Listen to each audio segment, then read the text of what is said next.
Hey guys, Cody Green here. Today I'm going to show you how to change your power valve spring. We've been doing a lot of testing on the Beta 300 RR Racing Edition. We've just changed the jets to a 175 and a 40 Pilot, going from a 165 38 Pilot. So I'm going to try and change the power valve spring from the red aggression one to the green one. Let's get started. So we're going to open up our 24MX Pro Works kit. Grab a 8mm on a socket, 1/4" ratchet with a 8mm socket. We'll head towards this bit, guys. So that is your power valve.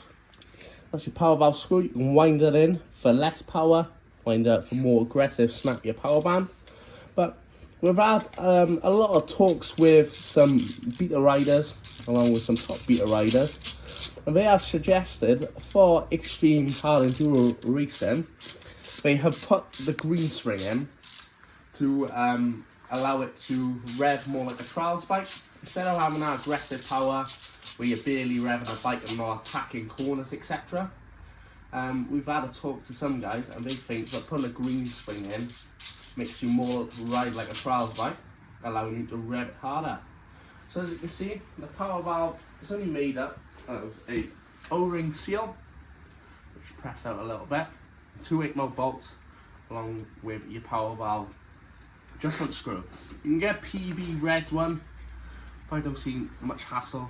Just you can get a Allen key bolt in there, or a flathead screwdriver. There's no need to spend that extra 30 quid on nonsense.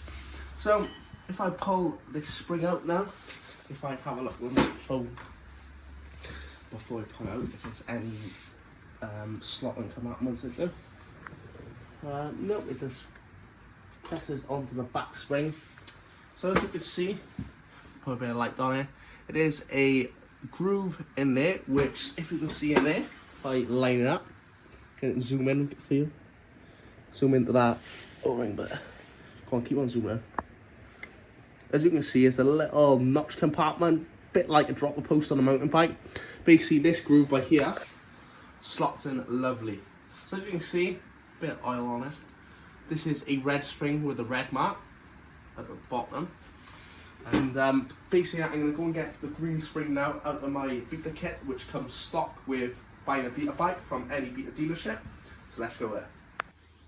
As you can see, guys, we've got the power valve kit, which comes with a green spring along with, I can get it out, the package is a bit slidey, along with another white insert spring.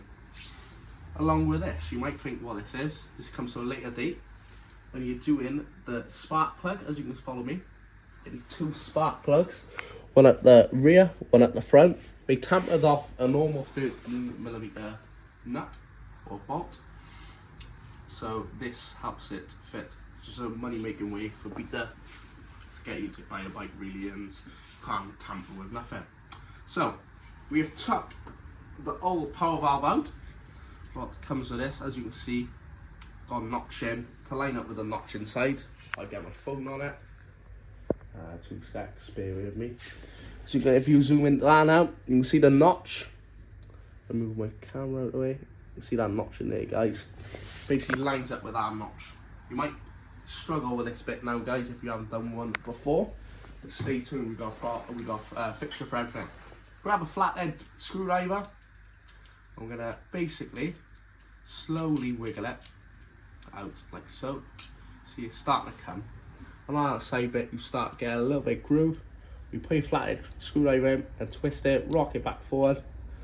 Basically, that slides out like so. So you've got 2 springs. So you've got that red spring and that white, more aggressive spring. As you got the bit what's like a dropper post on a mountain bike where it clips in like so, you can pull that straight off the spring. I'll show you again, guys.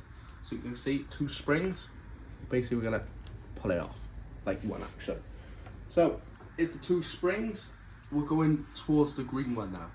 So as you can see, who's seen it there? One of them has a green spring, green dotted paint, even on the white spring. It's not getting muddled up. As you can see, that's fit all nice and correctly. It's flush. So there you go. Nice click, you can feel it. Now, I'm going to grab the green spring. So basically simple, inserts it, clips on. Want to make sure we got no movement, don't matter which side it goes on, because, oh actually it does, sorry.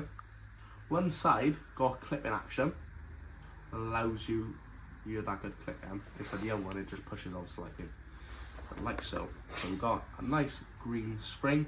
It's a bit stiffer than the red one actually. So let's get ahead to fit now. Come and follow me inside here now.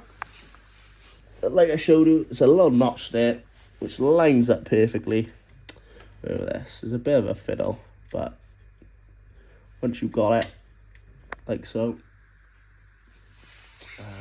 Let me just get my head in here a minute, guys. And basically, you line this bit up with the back end of, here we are, you can see, it's lovely. And on, might need to get my head touch a minute, or a bit of torch there. So I want to line that up correctly. And, yeah. Right, that's on perfect here now. You can see a nice clip. And then the last part is, when that's out like so, so grab, where I can see it, the power valve cover, basically thread the black key bit through the holes like so, and push it on. As you can see, we've got a nice tight fit. Well, I'll repeat that for you guys again. Basically, this fits on the inside notch. The black bit goes on like so, and as you can see, this fit is lovely. So, do it once again for you guys, like so, and then it's pushed on. Then you get your two 8mm bolts, which one side goes on. Some people might have different problems with the sump guard, but I'm so glad I got a motor one on, due to the fact it is a very bendable. The UMH plastic is awesome with stuff like this for your maintenance, because look at that. Bend it out of the way, get out the arm's way, and then you can get ahead doing your maintenance. So here we are, we have fitted the power valve cover back on. So it's only a nip, it's about 8 Nm on these bolts, which I think on the beaters you have to do a regular bit of maintenance, checking them 8mm bolts. I've had one of them come loose, so it's nice to have a checkup on all the time of them bolts. So here we are, we're going to torque our up now to 8N with our torque wrench. As you can see, we're going to torque wrench now. It's already set on 8N. And we're going to come by here, one, two, check the other one just in case it is a clamp fixture. And look at that, that's spot on, guys. That's how you change a Beta 300 RR Racing Edition 2025 power valve spring. Stay tuned for the next.